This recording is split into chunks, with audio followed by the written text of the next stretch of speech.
अब्दुल्ला, कासिम, फरा, सावेज, कबीर। नहीं है सर। ओके, सर थोड़ा राइट पे करे ये व्हाइट बोर्ड। एक मिनट है।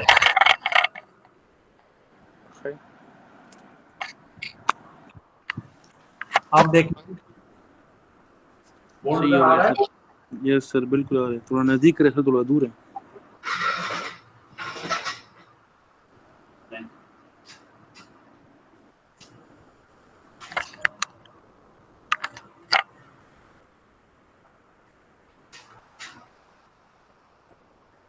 जी बेटा, बोर्ड नजर आ रहा है, व्हाइट बोर्ड।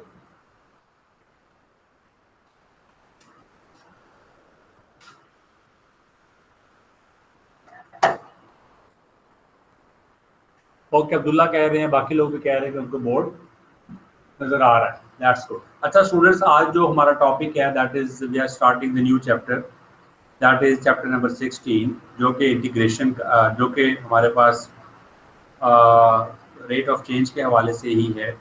और उसके अंदर हम लोग देखेंगे कि किस तरह जो कनकेव अप है, कनकेव डाउन है, एक फंक्शन जो है वो इंक्रीजिंग फंक्शन है या एक फंक्शन जो है वो डिक्रीजिंग फंक्शन है, उस सब को हम अभी नोट करेंगे। तो आप लोग हाँ, जहाँ तक आपके मिड टर्म का ताल्लुक है तो आपको मिड टर्म जो है वो इंशाल्लाह कमिंग क्लास में वो शो कर दिया जाएगा। फिर आपके कोई भी इसके अंदर पॉइंट्स हों आप उसको दे सकते हैं। अच्छा, कासिम कह रहे हैं कि फार्मा तारीख का फॉर्म मसला आ रहा है। ठीक है जी, कोई मसला नहीं है, लेकिन वो कहिएगा कि इसकी रिकॉर्डिंग वगैरह देख लें या जैसे भी मुनासिब समझते हैं जो आज टॉपिक कवर हुआ है उसको स्टडी कर लें, पढ़। अच्छा, हैविंग सेड दैट बेटा, आप लोगों का कोई क्वेश्चन है, कोई बातचीत है तो मुझे बता दें, otherwise we will start lecture. जी बताएं।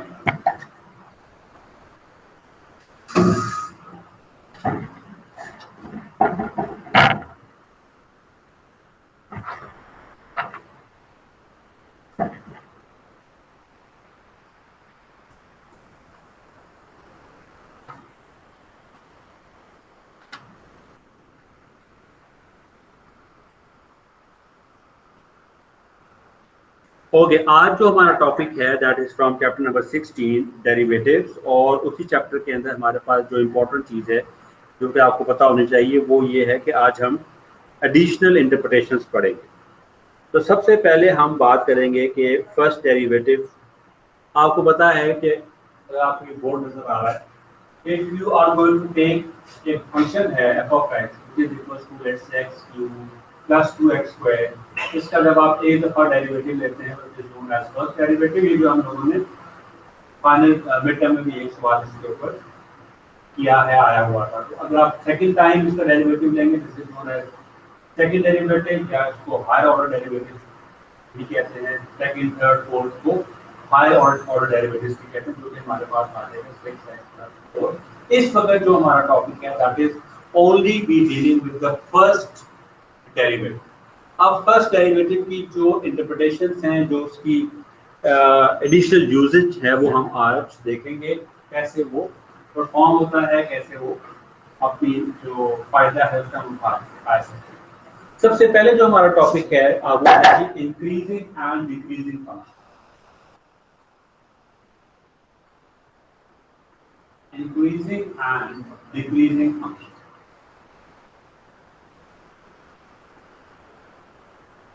अब इंक्रीजिंग एंड डिक्रीजिंग फंक्शन का मतलब क्या है? सबसे पहले मैं आपको ये बात ग्राफ के जरिए समझाऊंगा कि इंक्रीजिंग फंक्शन का मतलब ग्राफिकली क्या है। तो फॉर एग्जांपल हमारे पास ये ग्राफ है जिसमें हमारे पास जो फंक्शन है, जो ग्राफ है, वो इस तरह ऊपर जा रहा है। Now this particular यहाँ से लेके यहाँ तक ये जो पर्टिकुलर फंक्शन ग्राफ है इसको हम देखते हैं कि ये इंक्रीज कर रहा है। तो this function is known as increasing function. अच्छा, एक और इसकी वेरिएशन, तो दिस फंक्शन इज यहाँ इस इंटरवल ए और बी के दरमियान दिस पर्टिकुलर फंक्शन, इसको अगर हम इस तरह कर लें सीधा लीजिए, this particular function is increasing. अब दूसरी इसकी इंटरप्रिटेशन या दूसरी इसकी वो देखें कि let's say the function is not increasing but the function is decreasing. अब जो फंक्शन डिक्रीजिंग है वो कैसे ग्राफ में कैसे शो होगा? So the function which is decreasing is shown in the graph like this. Now this particular function, as we can see, is going down. So this particular function is known as a decreasing function. तो मैंने आपको भी that simple क्या बताया कि graphically हम देख के बता सकते हैं कि whether a function is decreasing और whether a function is increasing.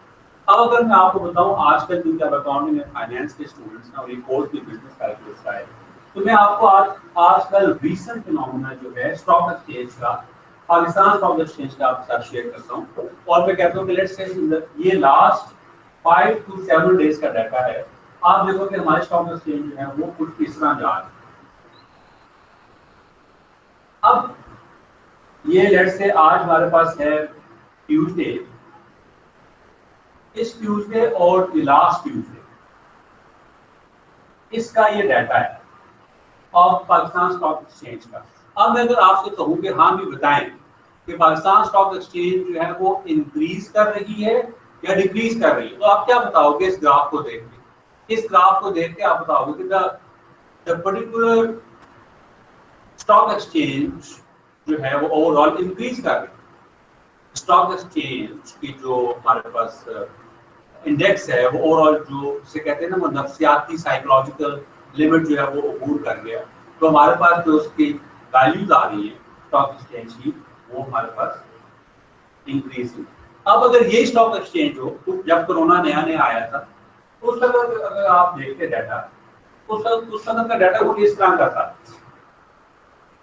ये आपका लेट्स से प्री कोरोना और फिर आफ्टर कोरोना बिल्कुल एक तरह से आप कह लो नोज डाइव उसने किया था। आफ्टर जैसे कोरोना के ऊपर लॉकडाउन लगा तो इस तरह का आप क्या कह सकते हो? आप ये ग्राफ देखते साथ ही बता सकते हो that this particular graph और ये ग्राफ जो भी चीज रिप्रेजेंट कर रहा है वो जो है it has decreased. This particular graph is decreasing. Inflation आप देख लो वो ऑन द राइज है थ्रूआउट, तो वो इंक्रीजिंग फंक्शन है। तो मैंने आपको सिंपल अगर आपको मैं बताऊं 1 2 3 करके कि ये सब चीजें क्या हैं, तो it is a function is decreasing और अ फंक्शन इज इंक्रीजिंग। ये हो सकता है हम लोगों ने ग्राफ में देख के बता दिया कि फंक्शन इंक्रीज कर रहा है या डिक्रीज कर रहा है। जी क्वेश्चन प्लीज,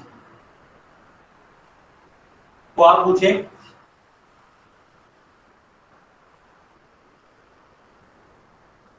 अब अगर फंक्शन इंक्रीज कर रहा है या डिक्रीज कर रहा है इट्स वन थिंग, ये तो हमने देख लिया ग्राफिकली। अब हम देखना चाह रहे हैं मैथमेटिकली। मैथमेटिकली हमें कैसे पता चलेगा कि एक फंक्शन जो है वो इंक्रीज कर रहा है या वो फंक्शन जो है वो डिक्रीज कर रहा है। Mathematically let's say we are handicapped and we just can't draw the graph and there will be most of the times and we will not be able to draw the graph. So उस scenarios के अंदर when we are handicapped about the graph, construction making of the graph, उस वक्त हमें कैसे पता चलेगा कि particular function is increasing or decreasing? तो उसके लिए हमारे पास मैथमेटिकल फॉर्मूला है जिसके जरिए हम इसको यूज करके वी कैन डिसाइड कि whether a particular function is increasing or decreasing. तो उसके लिए सबसे पहली बात क्या है वो ये है, तो मैं आपको पहले बता दूं कि लेट्स से ये हमारे पास x एक्सिस है, ये हमारे पास y एक्सिस है, ये x1 है और ये x2।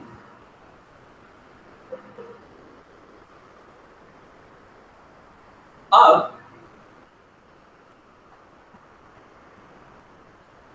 अगर हमारा f of x1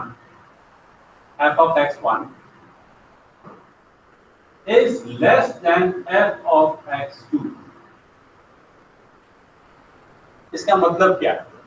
इसका मतलब ये कि जब हमने फंक्शन में x1 की वैल्यू डाली तो हमारे पास y1 आएगा।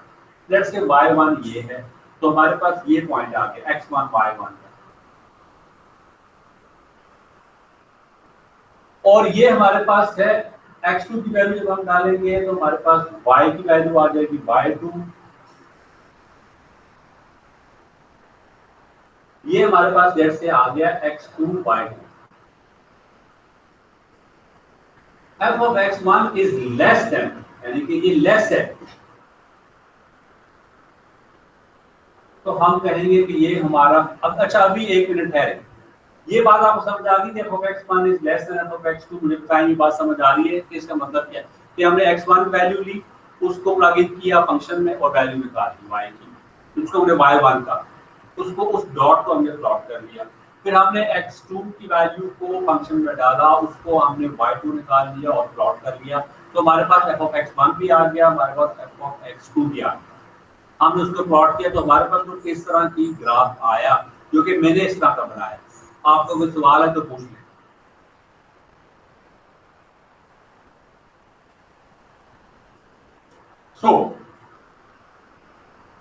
अब मैं एक बात करता हूं, वो क्या है?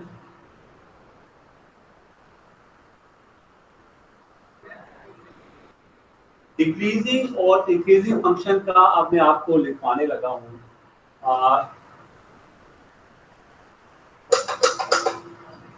डिक्रीजिंग और इंक्रीजिंग फंक्शन का मैं अब आपको स्टेटमेंट लिखूंगा यहाँ पे चैट बॉक्स में, ताकि आप लोगों को वो रिसीव हो जाए, आप उसको जरा पढ़ें, फिर हम उसको डिस्कस करेंगे। बिल्कुल इसी तरह जैसे मैंने f(x1) और x2 को डिस्कस किया है, उसको भी लेकर डिस्कस करेंगे। और जो मैंने अभी आपको समझाया था वो वही है, सिर्फ उसमें जो डिफरेंट चीज है वो ये है कि जो मैं स्टेबल अभी आपको लिखवाने लगा हूँ, वो कहता है कि x1 और x2 इसके दरमियान सारी की सारी वैल्यूज आप लेंगे। मैंने वो आपको नहीं लिखवाया, मैंने नहीं बताया, मैंने सिर्फ x1 x2 लिया है, लेकिन अब वो स्टेटमेंट है कि पहले मैं आपको वो लिख के देता हूँ, उसके बाद हम आगे चलेंगे, फिर मैं आपको बताऊंगा कि व्हाट डज दैट मीन। तो वो late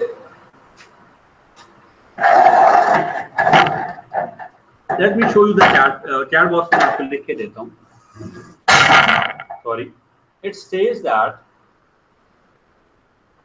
the function f is said to be an increasing function on an interval I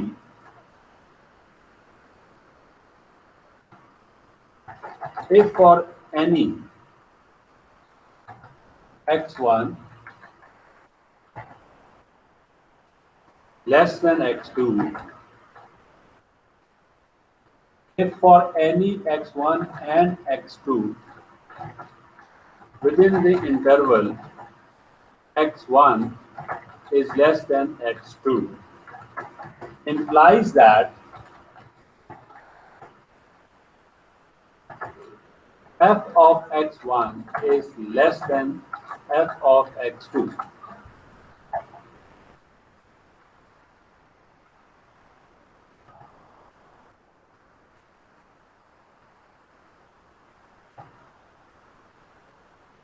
जी जरा ये आप एक पढ़े जरा ये क्या लिखा हुआ है, और फिर मैं इसी चीज को पिक करके यहाँ पे शो करूंगा on it.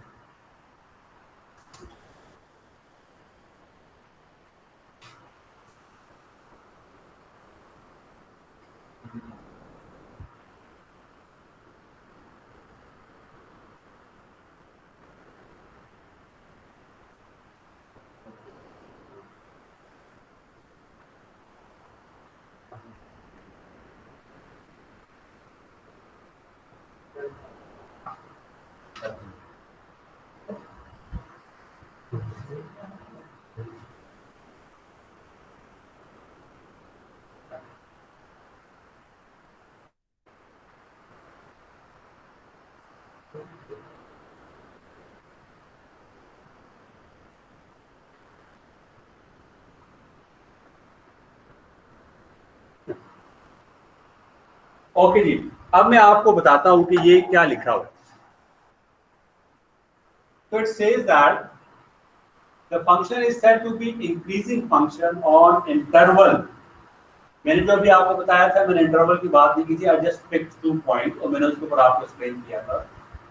Now I'm going to tell you about what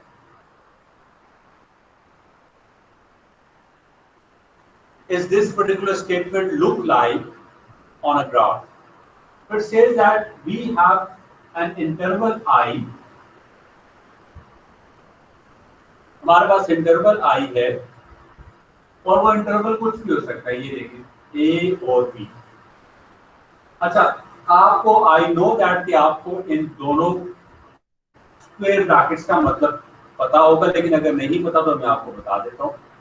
देखो ये जो स्क्वायर ब्रैकेट होती है, और अगर वो इंटरवल की बात कर रहे हैं, तो अब स्क्वायर ब्रैकेट या स्मॉल ब्रैकेट का डिफरेंट मीनिंग होगा। फॉर एग्जांपल ये देखें, मैं इसके सारी वेरिएशंस लिख देता हूँ, फिर हम बात करें। For example A B, for example A B, for example A B, for example A. अब इसका मतलब क्या है, स्क्वायर ब्रैकेट का मतलब क्या है कि ए और बी के दरमियान जितनी भी हमारे पास नंबर्स हैं वो सारे के सारे, एंड ए भी इंक्लूडेड है और बी इंक्लूडेड है। A and B both are included. Now talk about, let's talk about A comma B. A के साथ अब है स्क्वायर ब्रैकेट नहीं है, अब इसके साथ है राउंड ब्रैकेट है या स्मॉल ब्रैकेट है। तो स्मॉल ब्रैकेट का मतलब क्या है कि ए और बी के दरमियान जितने भी नंबर्स हैं वो सब शामिल है, लेकिन ए शामिल नहीं है, और पर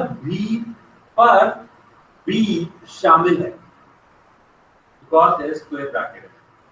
अच्छा अब ये देखें, ए शामिल है, बी शामिल नहीं है, because there is a small bracket with B and square bracket A के साथ है, लिहाजा ए शामिल। ए एंड बी दोनों के साथ स्मॉल ब्रैकेट्स हैं, यानी कि ए और बी इंटरवल के दरमियान जितने भी नंबर्स हैं वो सब शामिल हैं, लेकिन स्मॉल ए और बी खुद शामिल नहीं है, बिकॉज स्मॉल ब्रैकेट है। नाउ कमिंग टू दिस, जो स्टेटमेंट मैंने आपको लिखवाई, it states that let's say we have an interval AB, we have an interval AB, brackets में वो स्क्वायर है, दैट मींस के ए भी शामिल है, बी भी शामिल है, और ए और बी के दरमियान जितने भी नंबर्स हैं वो भी शामिल है। नाउ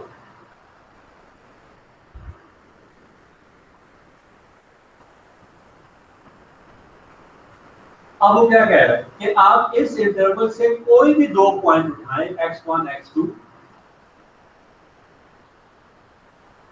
जिसमें x1 जो है वो लेस देन x2, इस इंटरवल से कोई भी दो पॉइंट, तो लेट्स से a और b, लेट्स से मैं कहता हूं कि वो 5 और 10, आप इस इंटरवल से कोई भी दो पॉइंट उठाएं, x1 x2, लेट्स से मैं उठाता हूं 6 and 9, x1 6, x2 9, तो x1 स्मॉलर है x2 से, ओके। 5 and 10, x1 जो है वो स्मॉलर है x2 से, तो I can pick up all such numbers. There is one student Mukabbir अभी ज्वाइन कर रहे हैं, तो ऑल सच नंबर्स। अब बात करते हैं स्टेटमेंट की। स्टेटमेंट अब क्या कहता है कि from the interval A B pick any two points x1 and x2, और आप उस x1 और x2 को y में प्लग इन करें, यानी कि ये f of x1 का करें, f of x2 करें, और अगर f of x1 less than I f of x2 के, तो फिर याद रखें the function, जो भी फंक्शन था आपका, is increasing. Questions please. Do we have a question here?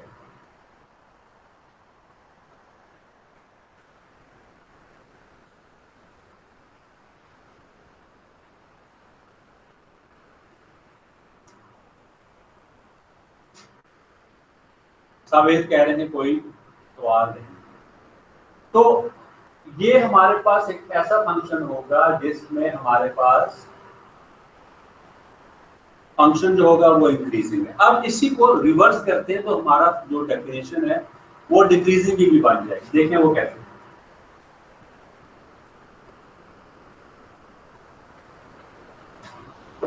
Let's say हमारे पास इंटरवल है ए और बी, हम we are going to pick any 2 points from the interval a and b. Let's say मैं दो पॉइंट्स लेता हूँ x1 and x2 such that x1 is greater than x2, पहले क्या था, sorry, x1 is less then x2, पहले भी यही था अभी यही है, कोई डिफरेंस नहीं। I just picked up 2 points such that x1 is less than x2. Now f और मैं ये दो वैल्यूज यहाँ डालता हूँ f of x1 में और f of f फंक्शन में डालता हूँ x1 और फंक्शन में डालता हूँ x2, लेकिन अब ये रिजल्ट्स आते हैं कि f of x1 is greater than f of x2. Graphically x1 ये है, x2 ये है, वैल्यू x1 ये है, x2 ये है, ग्राफिकली वैल्यू डाली तो मेरे पास कुछ इस तरह का आया। तो दिस पर्टिकुलर, अगर ये सिनेरियो आएगा तो मैं कहूंगा this function is decreasing, this function is decreasing. Questions please. अब मैं इसी स्टेटमेंट को लिख के आपको बताता हूं, लिख के देता हूं ताकि आपको ये रजिस्टर कर लें अपने पास कि इसका क्या मतलब है। मैं टाइप कर रहा हूं आपके लिए, फंक्शन जब डिक्रीजिंग होगा तो फिर क्या होगा, डिक्रीजिंग फंक्शन की definition.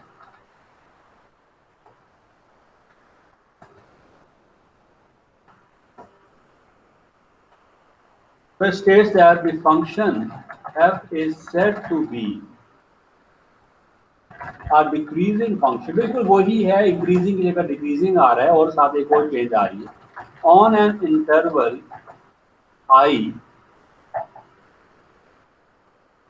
if for any x1 and x2 within the interval x1 is less than x2, वही जो पहले था, implies that f of x1 is greater than f of x2। ये ध्यान में रखिएगा आप जरा, अब ये मैं आपको साथ शेयर कर रहा हूँ, आप नोट करें दोनों में डिफरेंस। इंक्रीजिंग फंक्शन और डिक्रीजिंग फंक्शन में सिर्फ डिफरेंस जो है वो f of x1 less than f of x2 था इंक्रीजिंग फंक्शन में, जबकि डिक्रीजिंग फंक्शन में f of x1 is greater than or equal to is greater than f of x2। ये इंपॉर्टेंट चीज आप इसको देखें। फिर मैं आपको एक और बताता हूँ तरीकाकार जिसके जरिए में जो कि इससे भी आसान है कि हम किस तरह पता लगा सकेंगे मैथमेटिकली कि ये फंक्शन जो है वो इंक्रीज कर रहा है या डिक्रीज। तो आप इसको पहले देखें, समझें, and then I will come to the second way of finding out whether a function is increasing or decreasing.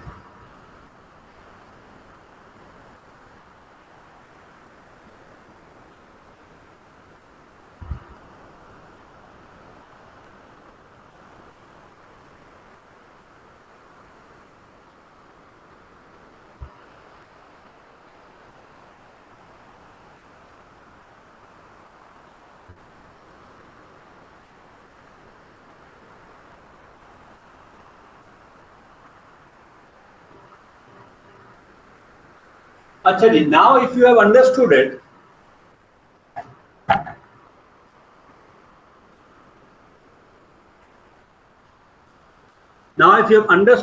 अब मैं आपको एक नई बात बताऊंगा।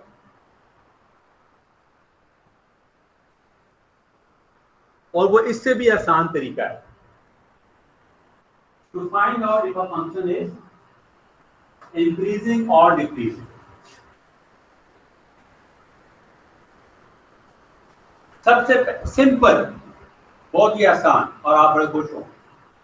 आपने क्या करना है, फाइंड आउट, जैसे आपको कहता हूं मैं यार मुझे साबेज या फरा या फातिमा या मुकब्बिर या कभी मुझे बताएं कि भाई ये जो फंक्शन है ये मुझे बताएं, कोई भी फंक्शन लिखा हुआ है, दिस फंक्शन क्या ये इंक्रीजिंग है और इट इज डिक्रीजिंग। ये मेरा आपसे क्वेश्चन। आप कहेंगे कि सर आप सिंपल ये करेंगे इसका, अच्छा मैं आपको खाली भी बताता हूँ कि ये इंटरवल, इससे मुझे बताएं कि ये फंक्शन इंक्रीजिंग या डिक्रीजिंग। आप क्या करेंगे, सिंपल ये करेंगे कि आप इसका फर्स्ट डेरिवेटिव निकालेंगे। आप इसका डेरिवेटिव निकालेंगे, अगर ये डेरिवेटिव ग्रेटर देन 0 आया या पॉजिटिव हुआ ऑन दिस इंटरवल,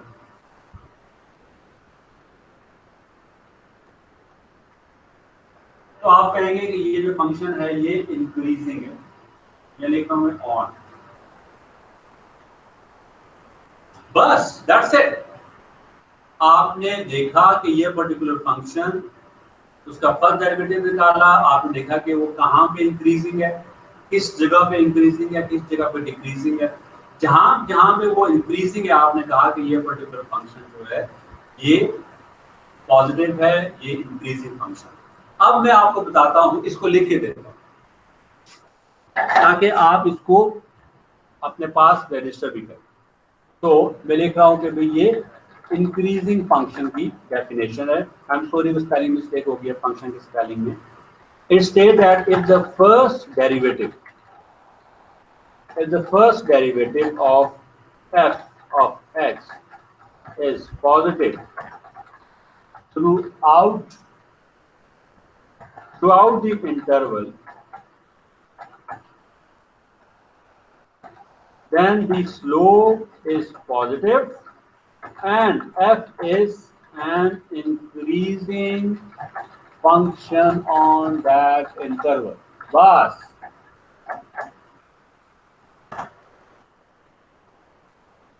नाउ अब ये पर्टिकुलर बात क्या कह रहा है, सिंपल वो ये कह रहा है कि जनाब एक फंक्शन गिवन है, उसका आप डेरिवेटिव निकालें। वो जो फंक्शन, वो जो डेरिवेटिव है जहां जहां पे पॉजिटिव है, पॉजिटिव वैल्यू दे रहा है उस इंटरवल, वो जहां जहां पे वो पॉजिटिव आ रहा है वो सारा का सारा उस पर्टिकुलर इंटरवल जो होगा जिसपे वो पॉजिटिव आ रहा है आपका डेरिवेटिव, वो वहां पे हमारा फंक्शन इंक्रीजिंग। अब इसी का ऑपोजिट लेते हैं फॉर डिक्रीजिंग फंक्शन। वो क्या है,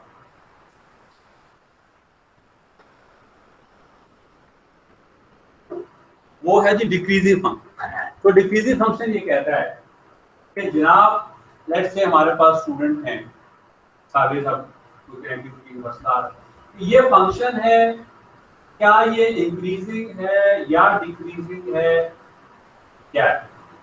आप क्या करेंगे कि इस फंक्शन का डेरिवेटिव लेंगे। जब wherever on the interval AB if f bar of x is negative, then the function is decreasing function on that interval.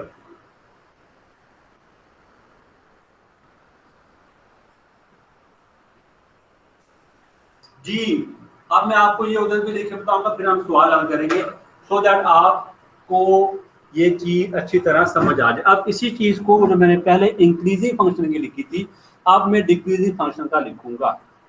तो if the first derivative of f is negative throughout an interval, then the slope is negative and f is a decreasing function on that interval.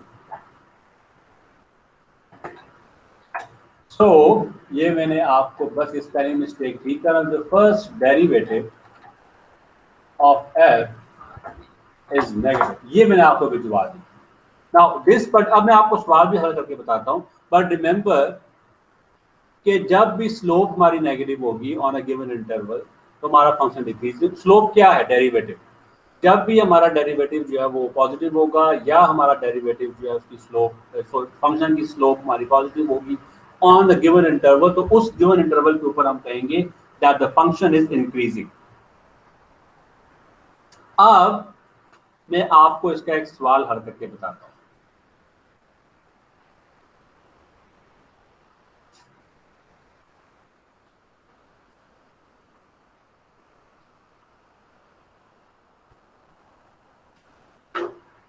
Let's say we have a function f of x is equals to 5x square minus 20x plus 3.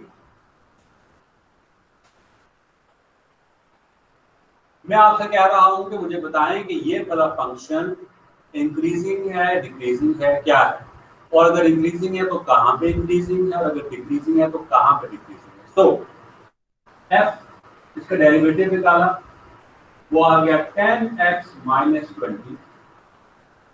अब मुझे तो समझ ही नहीं आ रहा जनाब कि ये जो पर्टिकुलर फंक्शन है ये पॉजिटिव है कि नेगेटिव, मुझे तो समझ ही नहीं आ रहा। देखिए क्या लिखा हुआ है, 10x माइनस 20 लिखा हुआ है। मैंने क्या कहा था कि अगर डेरिवेटिव पॉजिटिव हुआ तो इंक्रीजिंग फंक्शन है, अगर डेरिवेटिव नेगेटिव हुआ तो डिक्रीजिंग फंक्शन है। But from this particular derivative I just can not see कि मेरा फंक्शन जो है वो इंक्रीजिंग है, डिक्रीजिंग है, या वो पॉजिटिव है या नेगेटिव। तो मैं क्या करता हूं, मैं कहता हूं कि 10x माइनस अगर 10x माइनस 20 जहां जहां पे ग्रेटर देन 0 है वहां पे ये फंक्शन इंक्रीजिंग है, और जहां जहां पे ग्रेटर देन 0 नहीं है, लेस देन 0 है, वहां पे वो डिक्रीजिंग है, और जहां पे वो इक्वल टू 0 है वहां पे वो नाइदर इंक्रीजिंग नॉर डिक्रीजिंग होगा। तो इस डेरिवेटिव को मैंने कहा कि greater than for which values of x, या for what values of x this particular function and this derivative is greater than 0. So मैंने कहा 10x is greater than 20, x is greater than 2. यानी कि for all values greater than 2 this particular derivative is positive, is greater than 0. तो अब क्या, अब मैं क्या लिखूं, ग्रेटर देन 2 है, मैं लिखूंगा कि this particular function is increasing इस इंटरवल के ऊपर 2 से लेके इंफिनिटी। अब देखें 2 के साथ मैंने कौन सी ब्रैकेट डाली है, स्मॉल ब्रैकेट, दैट मींस कि 2 शामिल नहीं है, बिकॉज वो कह रहा था कि 2 से बड़ा रखें, लेकिन 2 के बाद सारे नंबर शामिल है। अब इंफिनिटी भी मैंने लिखा कि वो शामिल नहीं है, बिकॉज इंफिनिटी को हम शामिल नहीं कर सकते, तो we just can't write infinity के साथ we don't write square brackets. तो this particular function is increasing on this interval and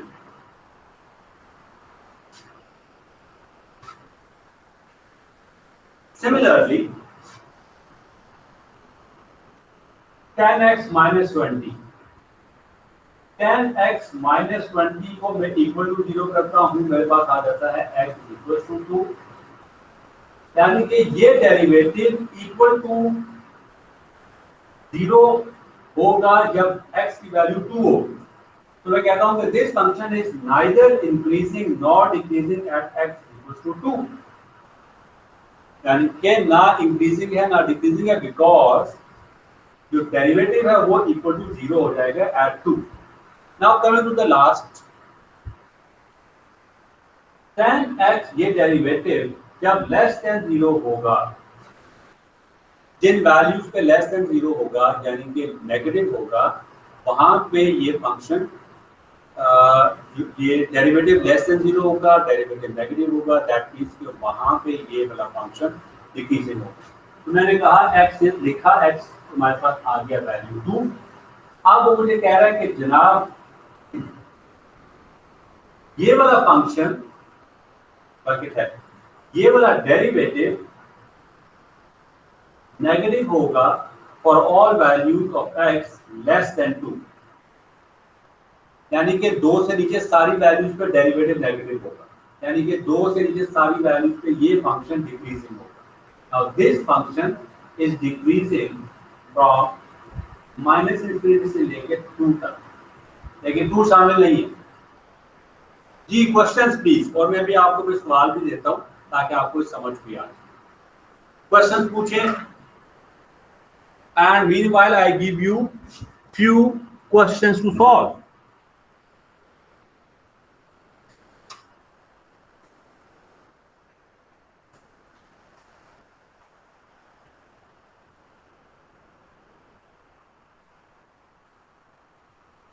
तो पहला सवाल बहुत ही आसान सा है कि सवाल क्या है, for determine whether f is increasing or decreasing at x is equals to 1. ये पार्ट ए है और पार्ट बी है इसका determine the values of x for which f is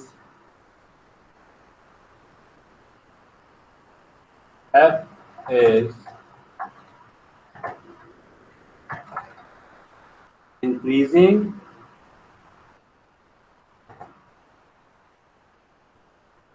decreasing, or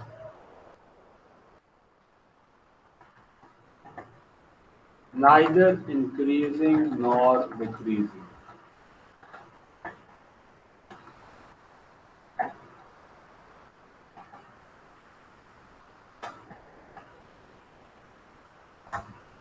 अब आपके पास ये सवाल है और मैं आपको फंक्शन बताता हूँ f of x is equals to 20 minus 4x। चलें जी इसको सॉल्व करें और मुझे बताएं कि आपका क्या सलूशन आया। कैसे होगा? So the first part is हमारे पास फंक्शन है f of x is equal to 20 minus 4x। तो पहला पार्ट एक कहता है determine whether f is increasing or decreasing at x is equals to 1। तो x is equals to 1 पे हमारा फंक्शन इंक्रीज कर रहा है और डिक्रीज कर रहा है, क्या कर रहा है? We don't know. So what we can do is we can find out the derivative। f bar of x निकाला, हमारे पास आया -4।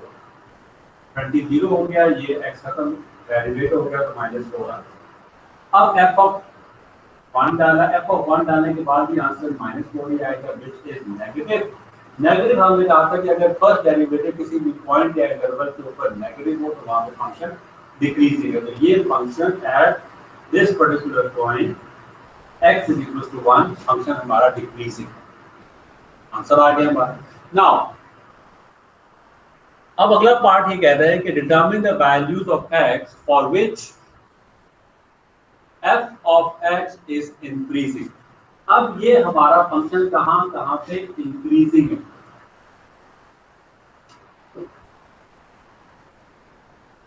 अब हमें नजर आ रहा है कि हम कौन सा मर्जी वैल्यू ले लें x की, बिकॉज x तो यहाँ पे है ही नहीं। अगर आप कहते हो नहीं सर x तो मौजूद है, ठीक है x मौजूद है, उसकी पावर 0 है, तो you pick any value of x, the answer will remain -4। The answer will remain -4 or at any point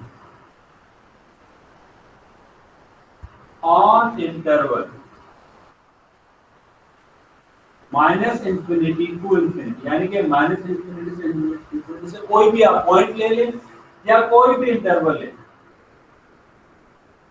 the value of f bar of x will remain negative।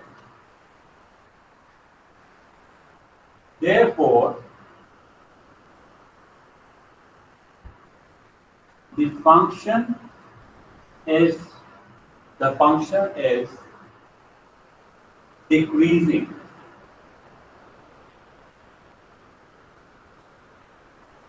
Okay, because for increasing the function, the function is not increasing function at any interval, at the on any interval, जो भी। हाँ जी, ये बात समझ आ गई है? अगर नहीं समझ आए तो you can ask me question. Meanwhile हम जाते हैं नेक्स्ट पार्ट की तरफ, व्हिच सेज दैट हमें वो बताएं कि जहाँ पे ये फंक्शन डिक्रीजिंग, तो यही हम लॉजिक इस्तेमाल करेंगे, यही हम आर्गुमेंट इस्तेमाल करेंगे। This particular function is decreasing throughout from -infinity to infinity on every point and on any interval and on all intervals. Therefore, this function is decreasing on all intervals। ये इसका second point हो गया। Second और जो third part है जो कि बहुत ही आसान है कि ये फंक्शन कहाँ पे डिक्रीजिंग भी नहीं, nor decreasing, neither decreasing nor increasing, तो there is no point in the interval, देखो यही इंटरवल है ना, there is no point in this interval जिसमें ये वाला फंक्शन होगा हमारा, ये वाला डेरिवेटिव जो है ये जीरो के बराबर होगा, ऐसा this particular function is negative through out. There is no point as such जिसमें ये फंक्शन हमारे पास neither increasing nor decreasing. So this function in short is decreasing function on any interval that you pick from minus infinity to infinity. Having said that, अब मैं आपको list of questions भिजवा रहा हूँ ताकि व्हाट्सएप के जरिए, ताकि आप उन सारे क्वेश्चंस को हल करें और मुझे बताएं कि आपके पास इसका क्या जवाब आ रहा है। कबीर अस्सलाम वालेकुम, आपको आवाज आ रही है? वालेकुम सलाम जी सर, आवाज आ रही है सर? बिल्कुल। चले बस हम शुरू करने लगे हैं, बस सावेज भी आ रहे हैं, हम स्टार्ट करें, ठीक है?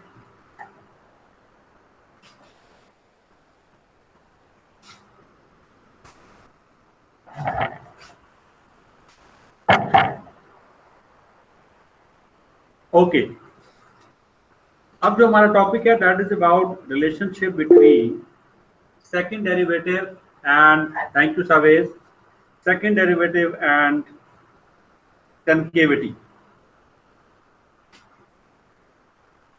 आप लोगों ने ये अब देखें, हम लोग क्या नोट कर रहे हैं, हम लोग इस वक्त देख रहे हैं कि हमारा जो ग्राफ्स हैं वो कैसे काम करते हैं, कैसे वो अपनी शेप अप करते हैं। तो हम लोगों ने क्या देखा है कि एक graph increasing, other graph decreasing, and now we are going to talk about concavity, यानी कि ग्राफ इस तरह के होते हैं, खास तौर पर साइनोसॉइडल वेव होती है या साइक्लिक वेव होती है, उसमें ग्राफ इस किस्म के होते हैं। सो अब इसमें जो इम्पोर्टेंट बात है वो क्या है, वो ये है कि ये देखिएगा, ये आपके पास कार्टेशियन है, ये देखिएगा ना, this is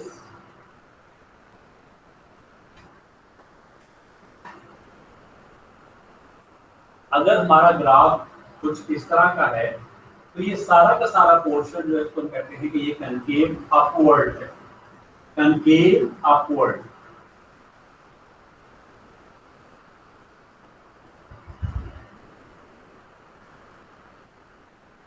दूसरा हमारे पास क्या होता है, कनकेव डाउनवर्ड।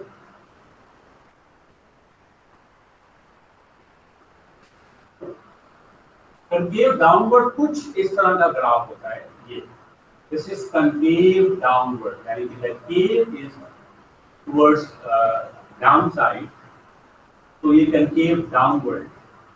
अब हमारे जो ग्राफ होते हैं वो इस तरह के भी हो सकते हैं, तो इसमें ये वाला पोर्शन कनकेव डाउन है, ये वाला कनकेव अप है, कनकेव डाउन है, एंड सो ऑन। अब सवाल ये पैदा होता है कि हमें कैसे पता चलेगा कि ये जो हमारा फंक्शन है ये कनकेव अप है या कनकेव डाउन है, पहला सवाल। दूसरा सवाल ये है, ये कैसे पता चलेगा कि ये कनकेव अगर अप है तो किस इंटरवल पे कनकेव अप है, किन पॉइंट्स पे कनकेव अप है, किन पॉइंट्स पे कनकेव डाउन है, किस इंटरवल पे कनकेव डाउन है, और ऐसा भी कोई पॉइंट है जहाँ पे नीदर कनकेव अप हो नॉर कनकेव डाउन हो। तो ये सवाल के जवाब में आपको भी in the remaining part of the lecture आपको भी। तो सबसे पहले हम बात करते हैं कनकेव अपवर्ड की, कि कनकेव अपवर्ड की हमारे पास डेफिनेशन क्या है, कनकेव अपवर्ड का कैसे पता चलता है। तो let's have just let me write down about the concave upward definition for you, so that आपको पता हो कि ये इसकी डेफिनेशन है, फिर हम इसको ग्राफिकली भी मैथमेटिकली भी इसको डिस्कस करेंगे। सो अब क्या है, एफ डबल बार, सॉरी एफ डबल बार मैंने डाल दिया है दो डैश की फॉर्म में। If double bar of x, यानी कि दो डेरिवेटिव लिए, दो दफा डेरिवेटिव लिया है फंक्शन का, is less than 0 on an interval a less than equals to x less than equals to b, the graph of f is concave downward over that interval for any point x is equals, पहले तो आप ये देखें,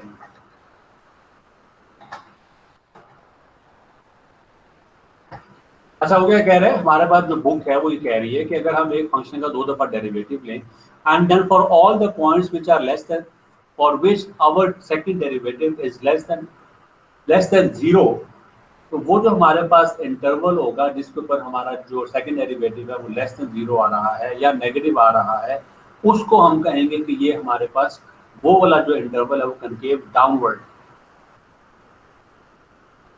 अच्छा, अब इसी का second part, इसी को मैं कॉपी करता हूँ, हल्का सा चेंज करूंगा तो आपको अंदाजा होगा कि अच्छा कनकेव अपवर्ड अगर ये है, कनकेव डाउनवर्ड अगर ये है, तो कनकेव अपवर्ड क्या होगा।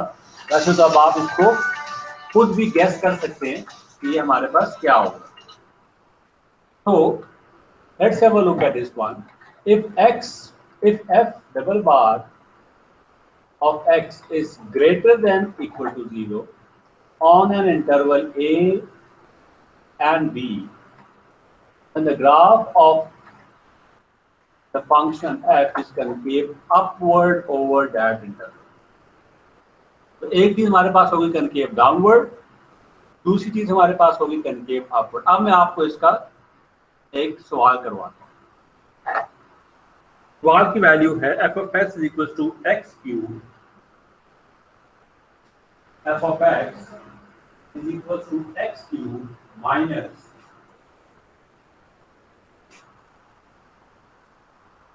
To x square plus x minus 1. 2x square minus x plus 1. Just let me reconfirm this question. F of x is equals to x cube minus 2x square plus x minus 1. अब वो कह रहा है, सवाल ये है कि किन इंटरवल्स के ऊपर on which interval the function is concave upward, concave downward, or neither upward or down, concave upward or concave। अब ये सब बड़ा ही आसान है। हमने अभी देखा कि अगर f double bar of x is greater than 0 for all values of x for which f double bar of x is greater than 0, उसके ऊपर वो concave upward है, and for all values of x for which f double bar of x is less than 0, वहाँ पे concave downward है, and for all values of x for which f double bar of x is equals to 0, तो वहाँ पे neither concave up nor concave downward। So all we have to do is to find those points of intervals of x. So f of x, f bar of x का derivative निकाला है, इसका हमारे पास आ गया 3x square minus 4x plus 1। Double bar निकाला है इसका 6x minus 4. Now what we have to do is we have to look at the value for which this double derivative is greater than 0. अब उसके लिए क्या होगा, 6x minus 4 greater than 0 किधर है, तो x greater than 2/3। जब for all values of x greater than 2/3 हमारा ये डबल डेरिवेटिव पॉजिटिव है, ग्रेटर देन 0 है, तो हम क्या कहेंगे, हम ये कहेंगे if 2 for all on this interval 2/3 comma infinity, इस इंटरवल के ऊपर हमारा ये वाला फंक्शन इंक्रीजिंग है। क्यों, दोबारा से मैं बताता हूँ किस तरह से इंक्रीजिंग है कि इन सारी वैल्यूज के ऊपर हमारा डबल डेरिवेटिव पॉजिटिव आए, और हमने कहा था कि अगर double derivative for all values of x for which the double derivative is greater than 0, the function, this function will be concave upward. बस as simple as this. Now coming to the point number next, इस पे तो आ गया concave up, अब concave down किन points के ऊपर, तो concave downward for all values of x for which f double power of x is less than 0 ये concave downward है। तो हमने देखा कि f double power of x हमारे पास है 6x minus 4। हमें देखना है कि ये कहाँ पे लेस देन 0 है। x की वैल्यू हमारे पास आ गई 2/3। अब ये कह रहा है कि for all values of x less than 2/3 this derivative is less than 0 या negative। तो मैं लिखूंगा -∞ से लेके 2/3। Now on this interval, this particular second derivative is less than 0, and for all the values of x for which the double derivative is less than 0, हम कहेंगे कि हमारा ये जो particular function है that is concave downward। So this ये वो interval है जिसके ऊपर हमारा function is concave downward। Now coming to the last point। Last point क्या है कि वो function वो values बताएं x की जहाँ पर हमारा function is neither concave downward nor concave upward। तो वो जो पॉइंट्स हैं हमारे पास वो ये देखें, for all values of x for which the double derivative is equal to 0 हमारा function will be neither downward nor upward। तो हमने देखा कि हमारा डबल डेरिवेटिव ये आ रहा, this was our double derivative. हमने इसको कहा इक्वल टू 0 किया, हमारे पास आ गया x is equal to 2/3। तो at this particular point, now interval नहीं है ये point है, at this particular point हमारा जो function है वो neither concave upward है nor concave downward। अब अगर मैं इसकी रफ सी डायग्राम बनाऊं तो कुछ इस तरह की बनेगी। ये रफ सी है लेकिन सिर्फ समझाने के लिए 2/3 समझाने के लिए। लेट्स से x की वैल्यू 2/3 यहाँ पर है, तो हमारा फंक्शन जो है वो कुछ 2/3 से पहले concave 2/3 से पहले it was concave downward। तो वो कुछ 2/3 से पहले concave downward यानी कि कुछ इस तरह का है। 2/3 के आने के बाद वो concave upward हो गया, something like that। तो ये वो पॉइंट है, अभी थोड़ा सा मैंने सही नहीं बनाया, थोड़ा सा इसके साथ से गुजरेगा। तो ये वो पॉइंट है जहाँ पे वो नाइदर concave अप है नॉर concave डाउन है, लेकिन इसके ऊपर भी डाउन है, इससे पहले इसके बाद ये concave अप है। जी questions please.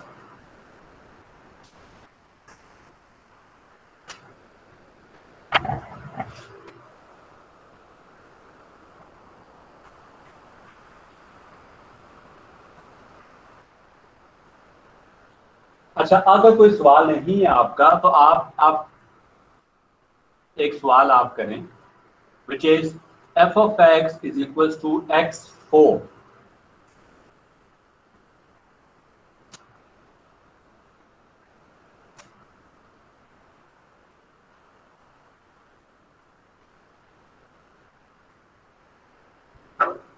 f of x is equals to x raised to power 4। Please इस बात को अटेम्प्ट कर, आपका क्या सवाल है कि किन इंटरवल के ऊपर concave अपवर्ड है concave down. Please attempt this question. मैं आपको ये क्वेश्चन व्हाट्सएप भी कर रहा हूँ सो दैट आपको पता हो कि आप, अगर आपको जस्ट इन केस अगर नजर नहीं आ रहा